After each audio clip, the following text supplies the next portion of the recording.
Guys লিপি মুনু ব্লগলৈ স্বাগতম। আজি মই বনাম এটা ৰেচিপিটো আহকচোন কি বনাম। আজি বনাম মই শুকান মাছৰ লগত থাকিব এ বিলাহী এটা আৰু জলকীয়া আদা আৰু নহৰু পেষ্ট হালধি আৰু পিয়াজ। হালধিটো মেইন হ'ব। তো মই দি দিছো আৰু কেৰাহীটো মই পাতি দিছো। সেইটো গৰম হৈয়ে গৈছে অলৰেডি। মই ঢালি দিছো তেল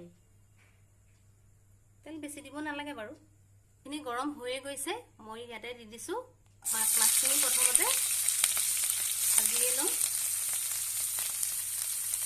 মাছটো ভজা প্ৰায় হৈয়ে গৈছে। মাছটো মই উঠোৱা নাই। ইয়াতে মই দি দিছো তেজপাত আৰু জিৰা অলপমান দি দিছো। ইয়াতে দি দিছো খুন্দি থোৱা হালধিখিনি। কেঁচা হালধি হয়, তো কেঁচা হালধিটোৱে মেইন হয়। আৰু ইয়াত মই পিঁয়াজ দিছো। গোটেইখিনি মই ইয়াত দি দিম এতিয়া।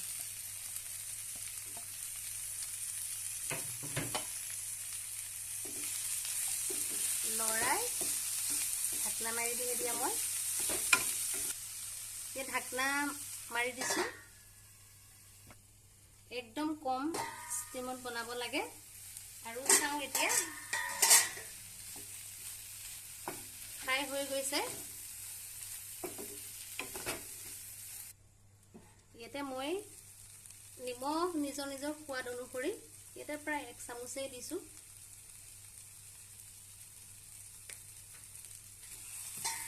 ভালদৰে লৰাই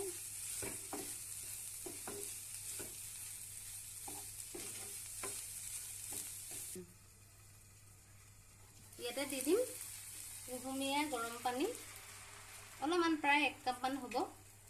ভালদৰে 5 মিনিটমান উতলাম এতিয়া। ৰাইচ হৈ গৈছে। আজি শুকান মাছৰ ৰেচিপিটো প্ৰায় হৈয়ে গৈছে।